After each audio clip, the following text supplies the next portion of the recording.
드디어 즐거운 시간이 찾아왔어요. 네, 지난주 한번 되짚어보면은 지난주는 칭의의 유익에 대해서 공부했는데 기억나세요? 그럼요, 기억나죠. 칭의가 네. 의롭다 칭함을 받는 거잖아요. 그러려면은 우리에게는 믿음이 필요한데. 필수 조건이죠. 네, 그런데 이제 믿음의 싸움을 우리가 매일 하고 있다는 거잖아요. 네. 전 지난주, 아니 그 전에도 그렇지만 믿음의 싸움을 계속하고 있는데 참 쉽지 않네요. 근데 그 쉽지 싸움이 계속되는 이유 중에 하나가요. 싸움이 일어나면 우리는 누굴 찾아요?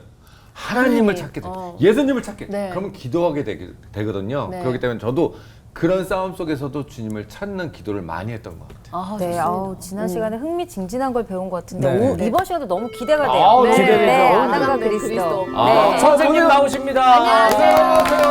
안녕하세요. 안녕하십니까? 네. 네, 반갑습니다. 네. 건강하게들 잘 지내셨습니까? 네. 예. 지난주에 칭의의 유익에 대해서 우리 공부했죠. 네. 예수 믿고 의롭다 인정받고 구원받는다고 해서 우리가 하루아침에 천사가 되는 건 아니에요. 그렇죠. 예수 믿는 사람에게도 질병이 찾아올 수 있고 실패를 겪을 수도 있고 보통 사람이 겪는 모든 환난, 시련, 역경 예수 믿는 사람에게도 다 똑같이 다가오죠. 네. 그런데 예수 믿는 사람은 좀 다른 사람과는 좀 다른 점이 있어요. 지난번에 환난은 3대에 걸쳐서 자녀를 낳는다. 네. 환난은 뭘 낳습니까? 인내를. 인내를 낳고 인내는 연단. 연단. 이제 연단을 받다 보면 사람이 아주 정금처럼 수는처럼 그렇지. 이렇게 깎이죠. 깎여지고 모난 부분이 이렇게 깎여져서 완만한 좋은 인격을 만들어 나가죠. 네. 그다음에 연단은 뭐를 소망. 낳는다.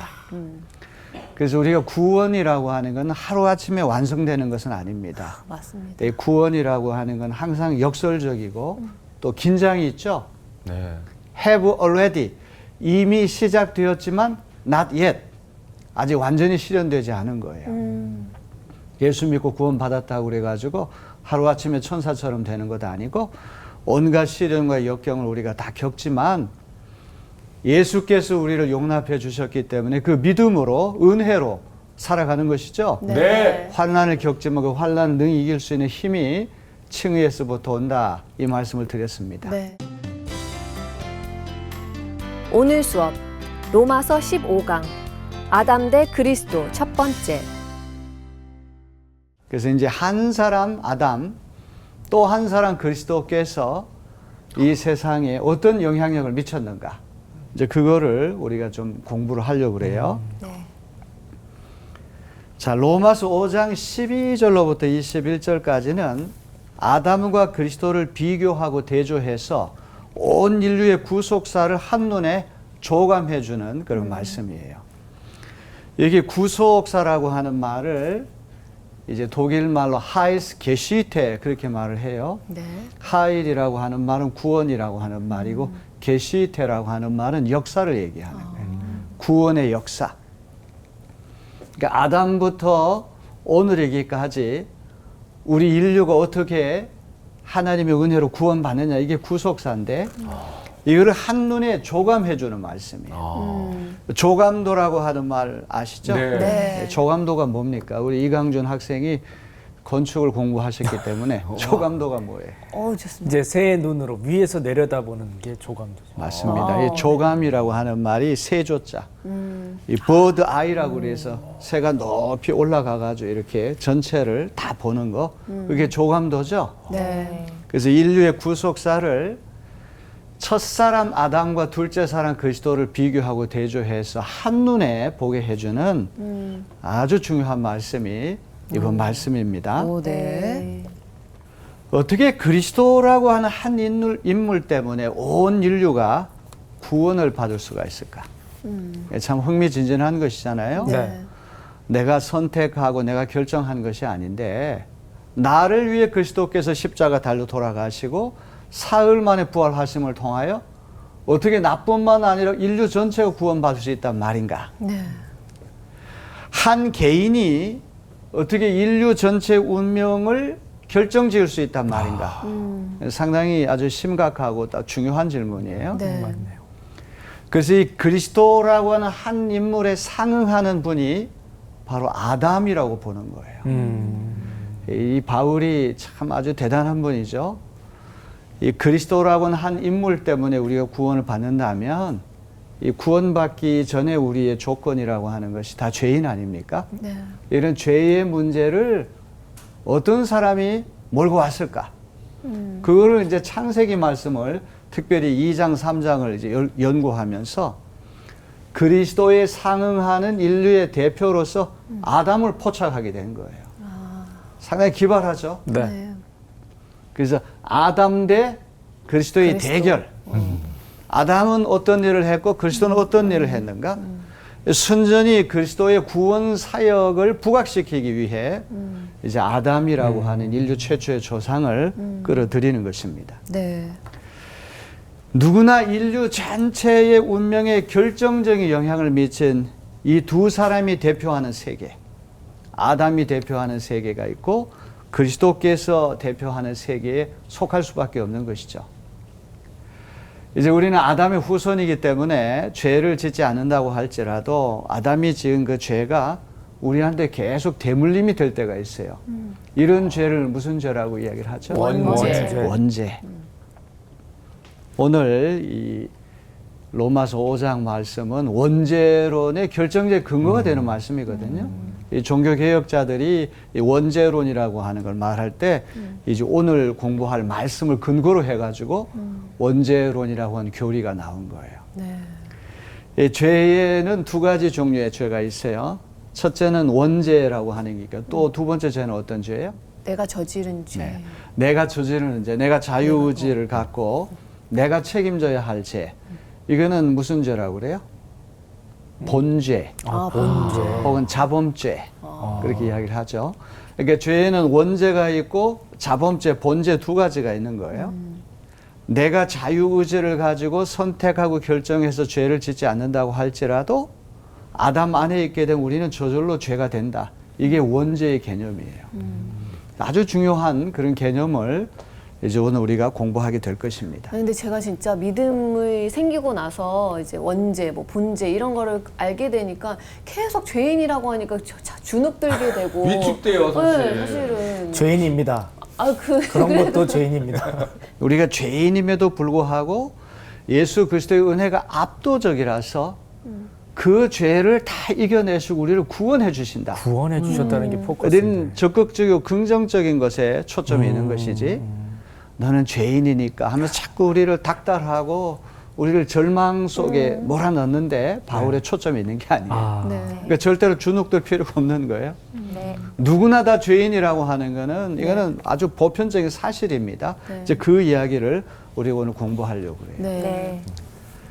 자, 아담 안에 있게 되면 우리는 죄를 짓지 않는다고 할지라 죄인인데 그리스도 안에 있으면 우리는 의롭다 인정을 받게 되는 거 아니에요. 네. 네.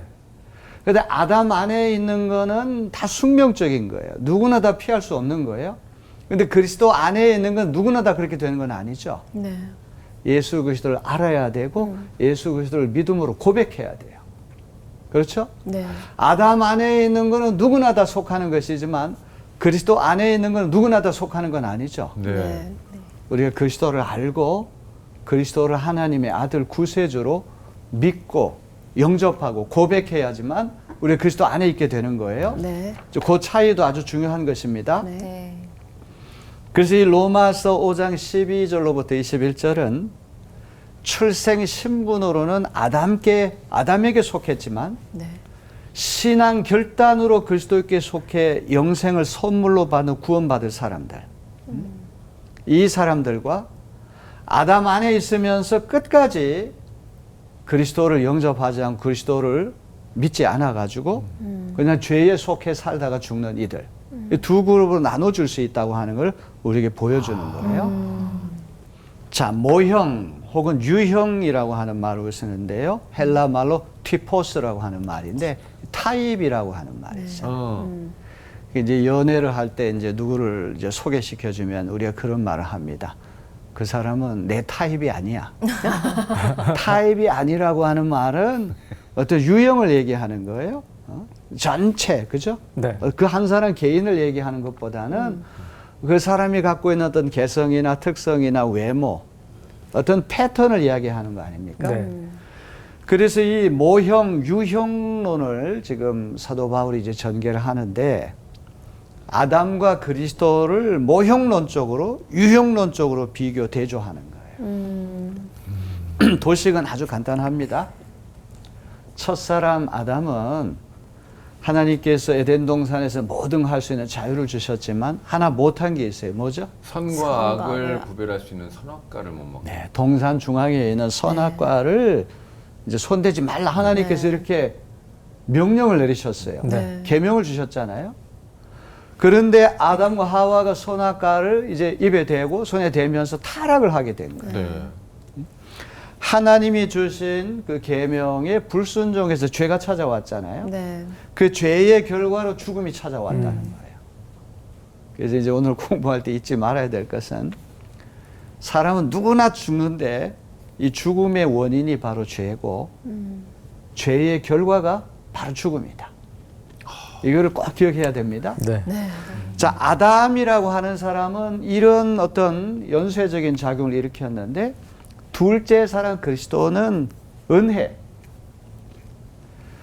하나님의 뜻에 십자가에 달려 돌아가시기까지 순종하심을 통하여 은혜를 가져오셨어요. 네. 그분의 은혜 덕분에, 순종 덕분에 우리는 생명, 이제 구원을 얻게 됐다는 거예요. 정반대죠. 네. 네. 네. 아담은 죄와 죽음을 가져왔다고 한다면 그리스도는 은혜와 생명을 우리 가져오셨다. 이거를 하나의 유형론적으로, 모형론적으로 이제 하는 말씀이 오늘 로마서 5장 말씀입니다. 이 사도 바울의 이제 강조점이라고 하는 것은 아담이 지은 어떤 죄의 하나의 세력이에요. 우리가 떨쳐낼 수가 없는 아주 강력한 세력이에요. 죽음이라고 하는 것도 누구도 이겨낼 수가 없는 하나의 인류의 운명이 되었어요. 이런 죄와 죽음의 세력이 온 인류를 뒤덮고 있다고 할지라도 그리스도께서 가져오신 은혜와 생명이라고 하는 것이 압도적으로 탁월하기 때문에 어떤 죄 속에 연루되어 있다고 할지라도 그리스도 예수를 믿고 의롭다 인정을 받는 이들은 그 죄와 죽음을 이겨낼 수 있다. 거기에 바울의 초점이 있다고 하는 것을 기억해야 됩니다. 네. 자, 오늘은 이제 로마서 5장 12절로부터 14절 말씀을 이제 공부하려고 그래요. 네. 예, 창세기 2장하고 3장에 보면은 인류 최초의 조상 아담의 타락 이야기가 나와요. 너무너무 중요한 이야기죠. 네. 아담과 하와가 선악과에 손을 댄 이유는 무엇입니까? 먹음직스럽고 부함직스럽고 보암직스럽고 옆에서 자꾸 사다. 먹어보라고. 충동질을 하고. 네. 하나님처럼 되고 싶어서. 맞습니다. 아, 하나님처럼 그러네. 되려고 맞다. 하는 그러니까 오해죠, 오해. 오해죠. 네. 오해고 교만이고 착각이죠. 그래서 폴 틸리라고 하는 신학자는 이 원죄라고 하는 거 두 가지로 규정이 된다는 거예요. 첫째는 교만. 교만. 이 교만이라고 하는 거는 뭐 다른 사람에 비해서 우월감을 느끼고 자랑하고 이런 차원이 아니라 피조물인 인간이 창조주 하나님 자리에 올라가려고 하는 이게 교만 아닙니까? 큰 교만. 두 번째는 무책임. 무책임이라고 무책임. 하는 거는 왜 선악과를 먹었냐 그랬더니 저 여자 때문에, 뱀 때문에 책임을 돌렸어. 맞아. 핑계를 남에게 전가시키게, 책임을 남에게 책임져. 전가시키는 이게 무책임이죠. 네. 죄진 사람들이 그래요. 그래서 이제 우리가 아이들을 이렇게 보게 되면 아이들이 이제 착하다는 얘기를 하는데 이제 기독교는 성선설이 아니라 성악설을 믿잖아요. 네. 아이가 착하다고 하는 건 힘이 없기 때문에 착해 보이는 것이지. 그 5살 먹은 오빠하고 3살 먹은 여동생이 막 뛰어놀다가 이제 오빠가 잘못해가지고 아빠가 아주 귀중하게 여기는 어떤 도자기 같은 걸 깨트렸어. 어머나. 아이고야, 큰일 났네. 아빠는 누가 잘못인지 다 알아요. 왜 그랬냐 그러면 제가 잘못해서 그런 오빠는 하나도 없어요. 누구 때문에? 동생 때문에. 동생 때문에 책임을 전가하는 거예요. 이 교만과 무책임이라는 두 가지가 하나의 원죄의 속성이에요. 그래서 아담은 불순종과 죄와 죽음을 가져온 온 인류의 원형이다. 아키타입이다. 아주 최초의 어떤 원형이 되는 분이 바로 아담이다. 사도 바울은 그거를 우리에게 보여주려고 합니다. 그래서 이제 로마서 5장 12절로부터 14절은 우리가 죄를 하나도 안 짓는다고 할지라도 자유의지를 가지고 선택하고 결정해서 어떤 죄를 짓지 않는다고 할지라도 그냥 아담과 하와 안에 있게 되면 모든 시기, 모든 장소, 모든 민족을 초월해 가지고 어떤 아담과의 어떤 집단적인 죄에 어떤 연루된다. 이것이 이제 사도 바울이 지금 생각하는 것입니다. 자, 그러면 이제 이 대표성의 원리라고 하는 것이 이제 오늘 중요한 것이거든요. 아담 한 사람이 잘못해서 내가 그 죄에 함께 연루되고 공동으로 책임을 져야 한다. 나 자신의 노력과 상관없이 그리스도께서 나 대신 나를 구원해 주신다. 이제 여기에 대해서 여러분은 어떤 생각을 갖고 계십니까? 이제 우리 현대를 민주주의 시대고 책임지는 시대고 개인주의 시대라고 얘기를 하잖아요. 네. 얼핏 들으면 어떤 연좌제 같은 그런 느낌이 드는데 약간 군대 같은 현대인들이 상당히 받아들이기 곤혹스러운 네. 문제예요. 어떻게 생각하세요? 그러면은 아담 때문에 우리 다 죄는 아니에요. 그것도 진짜 아담 때문에 잘못됐다라는 거는 저는 좀 이거는 있을 수 없는 일인 것 같습니다. 제가 열심히 해서 네. 아담이 지었던 죄를 안 지으면 되는 거일 수도 있잖아요. 그리고 그리스도께서 구원해 주신 거를 또 제가 또 그리스도의 목으로 구원을 또 받으면 안 될까요? 이게 좀 사실 이상한가? 유산이거든요. 저희 아버님이 진짜 어마어마한 빚을 졌어요. 예전에는 그것도 다 받았어요. 요즘은 법이 바뀌어서 거부할 수 있지만 예전에 법이 바뀌기 전까지 아담의 죄가 내 죄라는 건 유산의 개념이 아닐까라는 생각이 들어서 어쩔 수 없이 받아들여야 된다. 그럼 지금 거부할 수 있겠네요? 그 세상 법이 바뀌어서 하나님 법은 안 바뀌어요. 자, 이제 이런 문제들은 상당히 심각한 문제고 또 상당히 어려운 문제이기 때문에 그래서 한번 고민을 한번 해봅시다. 이제 사도 바울이 이런 문제를 어떻게 이제 해결하려고 애를 쓰고 있는가. 여기 대표자 혹은 연방 우두머리 하나의 개념이라고 우리가 볼 수가 있는데요. 아담이라고 하는 사람은 인류 최초의 한 조상이다. 한 개인의 문제가 아니라 온 인류의 죄와 그 죄의 결과로 찾아온 죽음의 대표자다. 아담 한 사람이 하나님의 말씀에 불순종해서 죄를 짓고 타락해가지고 죽음이 찾아왔다고 하는 것은 그 한 개인의 문제가 아니라 아담의 어떤 피를 타고 태어나는 모든 아담의 후손들의 어떤 공동 운명을 일으킨 그런 대표자다. 이게 바울의 생각이에요. 이제 그리스도께서도 인류의 대표자가 되셔서 온 인류를 위한 은혜와 생명의 대표자가 되신다. 이런 이제 개념이 이제 바울이 생각하는 개념이에요. 네. 자, 그러면 이 대표성 원리에 대한 어떤 반론이 있을 수 있거든요. 네. 첫 번째 반론은 어떤 것입니까? 우리 박인영 학생 한번 읽어보실까요? 네. 아담 한 사람 때문에 모두가 죄인이 되었고 이 죄의 결과로 죽음을 맞게 되었다면 불공정한 처사? 라고 할 수도 있겠다. 진짜. 자, 우리 맞습니다. 저는 여기에 동의합니다. 네, 우리 인영 씨가 이 첫 번째 반론을 읽었는데 네. 이 반론 읽고 나서 소감이 어떻습니까? 저는 불공정하다고 생각합니다. 네. 아담 한 사람 때문에 모두가 죄인이 되었고 죄의 결과로 죽음을 맞게 되었다고 한다면 이거 너무나 억울한 일 아니에요? 그렇죠. 그 한 사람 때문에 나도 죄인이 되고 그 한 사람 때문에 나도 죽어야 돼? 이건 불공정하다. 네. 이렇게 생각할 수 있죠? 네. 자, 이제 이런 생각할 수 있습니다. 네. 그때 두 번째 반론입니다. 우리 정나온 학생이 한번 읽어보실까요? 네. 왜 내가 자유롭게 선택하지 않은 사람이 나의 대표자가 되어서 나의 운명을 결정 짓는단 말인가? 맞네요. 내가 선택하지 자, 않았는데. 나온 씨는 이걸 어떻게 생각하세요? 저는 신앙 안에서만 있었기 때문에 저렇게 창의적인 생각을 못 해본 것 같은데 굉장히 밖에 있는 사람들은 저런 얘기들을 많이 하는 것 같아요. 특히 무신론자들. 이제 밖에 있는 사람뿐만 아니라 이제 안에 있는 사람도 이제 이런 고민을 한번 해볼 필요가 있어요. 네. 우리 신앙이 무조건 믿는 게 아니라 네, 맞습니다. 이제 여러 가지 곤혹스러운 그런 것이 있지만 하나하나 우리가 그것을 해결해 가면서 이제 진리 위에 서야 되는 신학이 돼야 되는 그러네요. 정말 그렇습니다. 우리 대부분의 우리 예수 믿는 사람들은 이런 창의적이라고 그럴까요? 이런 고민 안 하고 네. 그냥 믿는 경우가 많아요. 그래서 바울이 이제 이런 이야기 할 때 이런 반론 제기할 수가 있어요. 있죠. 네, 있죠. 아니, 아담은 내가 자유롭게 선택한 사람도 아니고 맞아요. 저는 왜 그런 사람이 내 대표자가 돼서 맞습니다. 내 운명을 결정지요? 내 운명은 내가 스스로 책임져야 되고 내가 선택을 결정해야지 그게 내가 책임질 수 있는 운명이지. 왜 남이 나의 운명을 결정짓는 말인가? 이런 생각할 수 있어요. 저는 바울의 말에 정말 동감합니다. 이방인이군요. 자, 세 번째 반론은 왜 아담이 저지른 잘못에 내게 책임을 져야 하나? 이게 문제인 거죠. 그렇죠. 똑같은 말이죠. 네. 아담이 선악과 따먹고 하나님 앞에 죄를 짓고 불순종하고 그 죽음이 찾아왔다면 그건 아담만이 책임져야 할 문제지. 왜 내가 연대 책임을 져야 되는가? 이런 생각할 수 있습니다. 그 다음에 네 번째가 아주 재미있는 반론입니다. 왜 나는 아담처럼 실수를 저지르지 않을 더 좋은 대표자를 선택할 자유가 없다.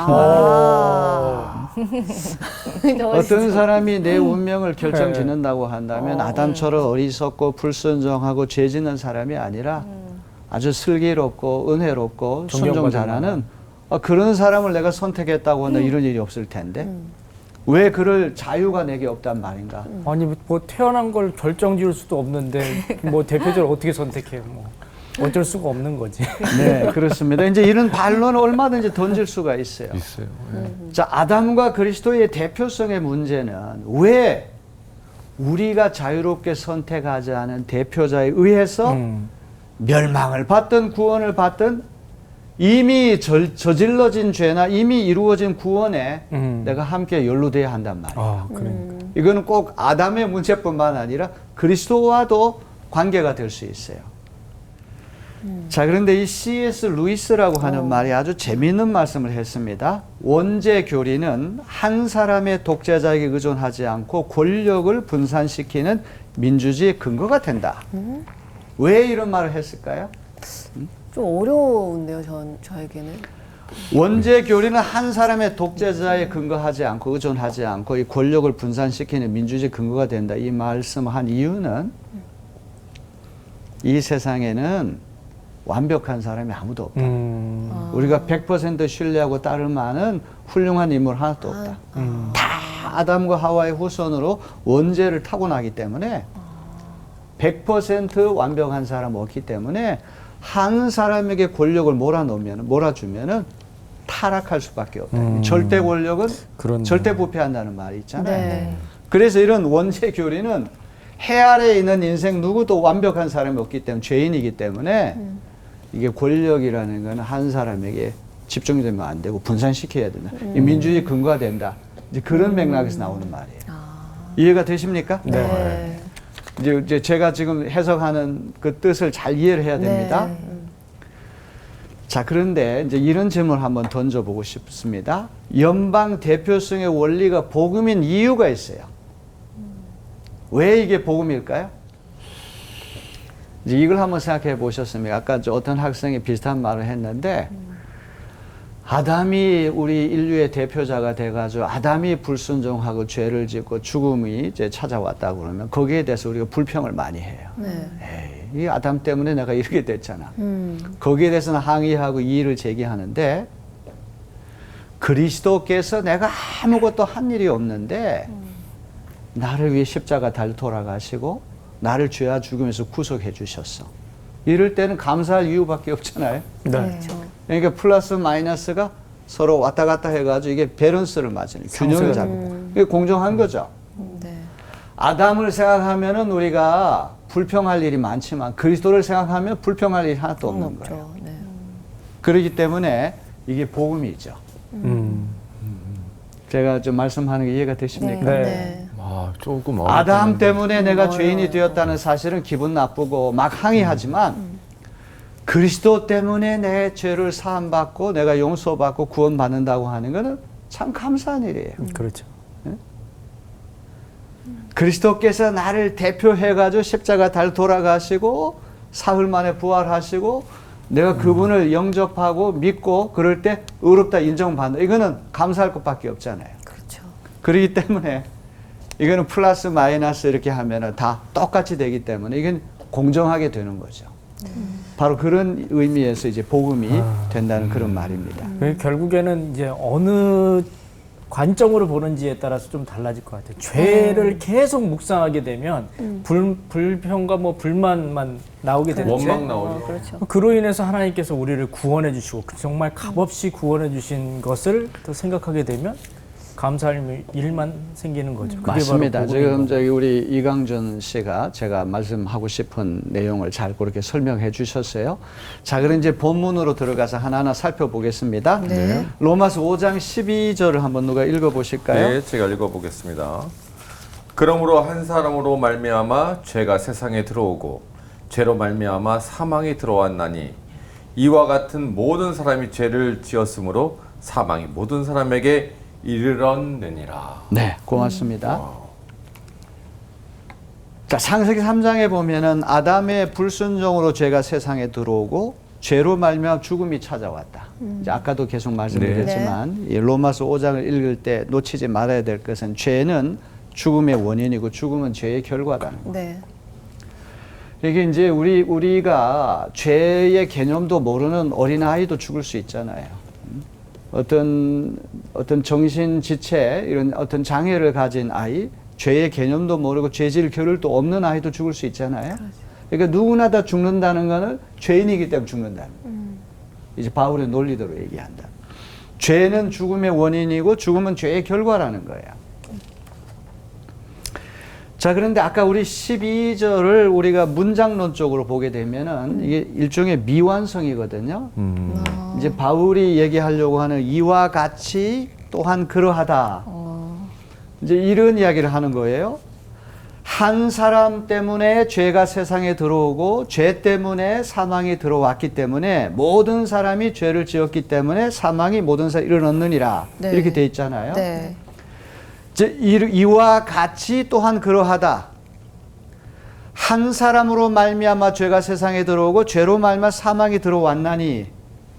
자, 이제 이 조건절에 상응하는 자연스러운 귀결절은 어떤 게 돼야 됩니까? 또 한 사람으로 말미암아 은혜가 세상에 들어오고 은혜로 말미암아 생명이 들어왔느냐. 이렇게 귀결절 이렇게 따라 붙어야지 맞아요. 그죠?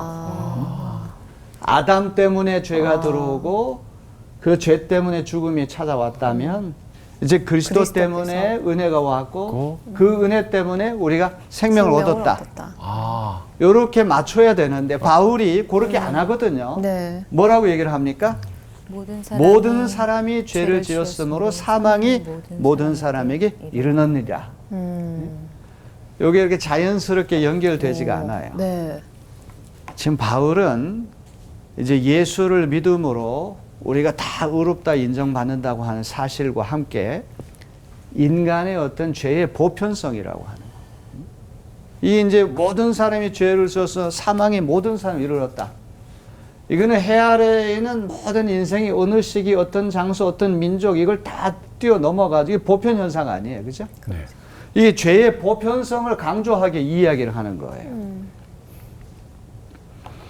그래서 바울은 그리스도의 칭의 사역에 어떤 반대되는 아담의 원죄 사역.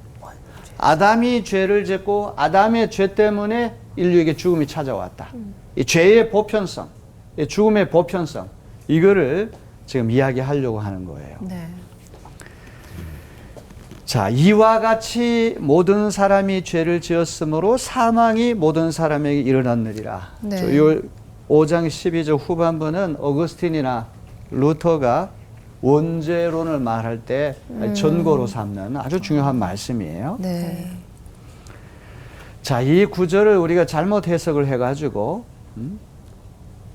아담의 후손들이 아담처럼 아담을 모방해가지고 개별적으로 죄를 짓기 때문에 죽음이 모든 사람에게 찾아왔다. 이렇게 해석하면 안 되죠. 그럼 안 되죠. 그럴 때는 그 죄는 원죄가 아니라 무슨 죄가 돼요? 본죄, 본죄. 자범죄가 되는 겁니다. 네.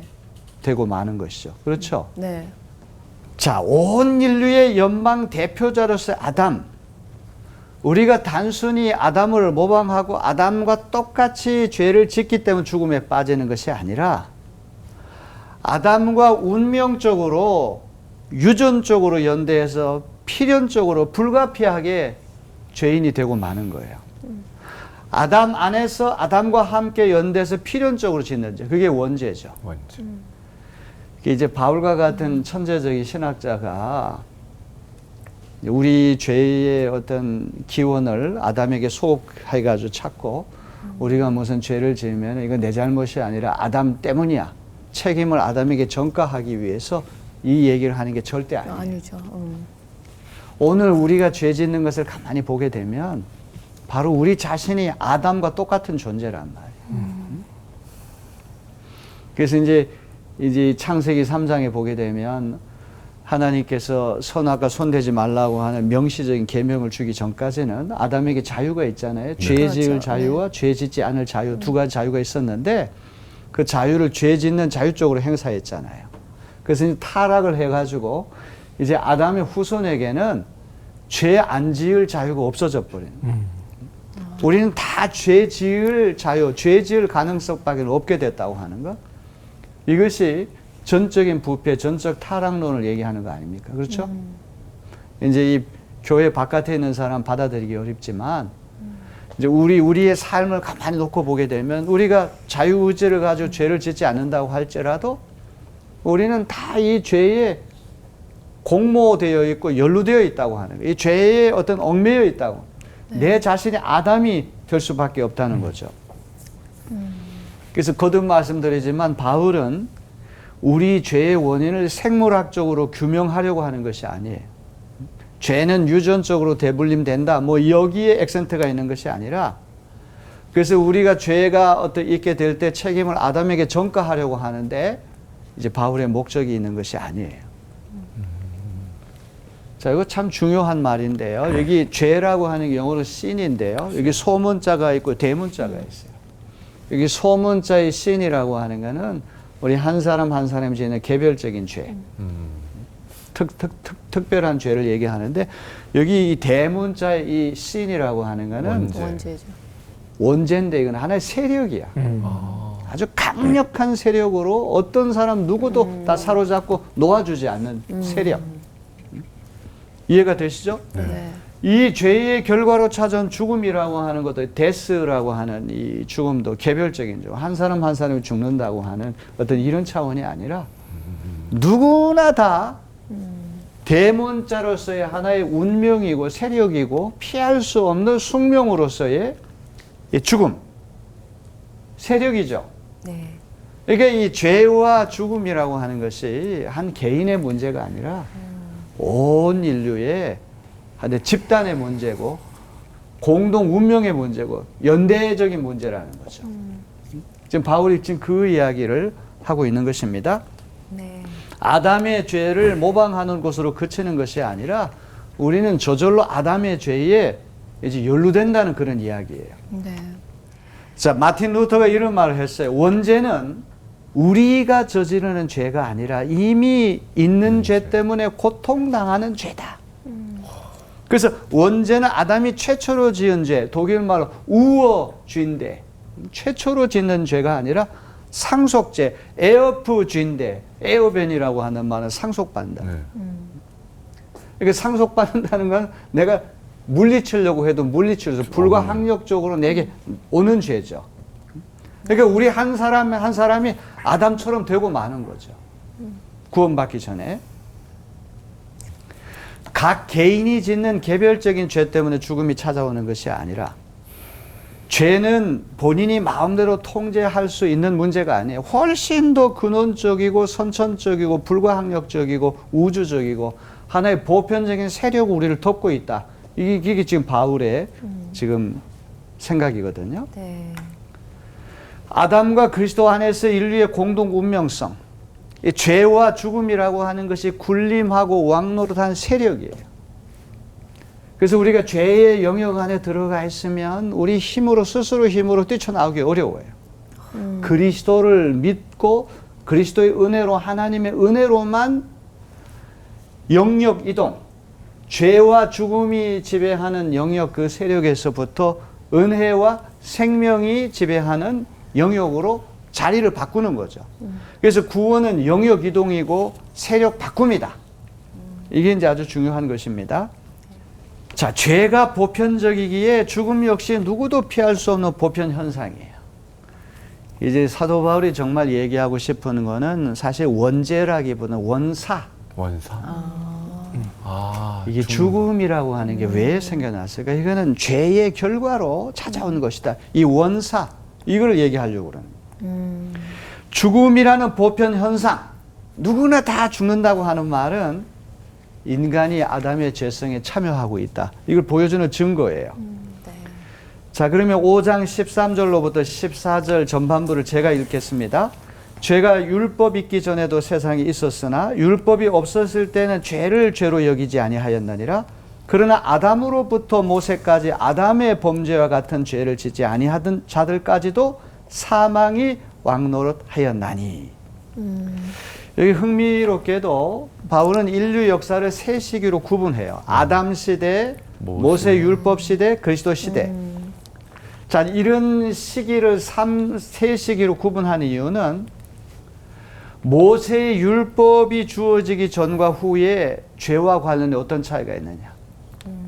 율법이라고 하는 건 다 죄가 어떤 것인지 일러주는 거 아닙니까? 그렇죠. 도둑질하는 거, 어떤 뭐 거짓말하는 게 이제 죄가 죄된다는 걸 일러주는 거 아니에요? 그러니까 율법이 오기 때문에 이제 죄가 무엇인지를 분명히 알게 됐잖아요. 그럼 율법이 오기 전에는 죄가 없었단 말이냐? 아니죠. 죄가 있었는데 구분할 수 있는 실력이 없었던 거죠. 그렇죠. 네, 기준도 없었고. 네. 그 율법의 자부심을 품고 있었던 유대인들이 이런 반론을 제기할 수 있어요. 율법 없이는 무엇을 어겼는지 죄의 뚜렷한 정의가 없기에 죄가 있을 수 없고 자연히 죽음도 없었을 것 아니냐. 이제 이런 질문 던질 수가 있어요. 아하. 그러나 율법이 있기 전에 죄인 줄 알았어도 죄인 줄 알았어도 죄가 된다는 어떤 명시적인 규정이 없었기에 죄책감이 덜하겠죠. 네. 그러나 이제 율법이 온 다음에 이제 확실히 죄를 알았기 때문에 더 두려운 마음이 생겼을 거예요. 자, 중요한 거는 아담으로부터 모세 이르는 시기에도 죄를 떠나가지고 죽음의 지배를 받았잖아요. 그렇죠. 모세 율법이 오기 전에 사람 죽잖아요. 네. 그렇죠. 죽는다는 건 왜 죽어요? 죄 때문에. 죄 때문에.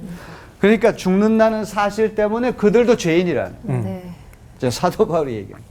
그게 바로 원죄라고 하는 거죠.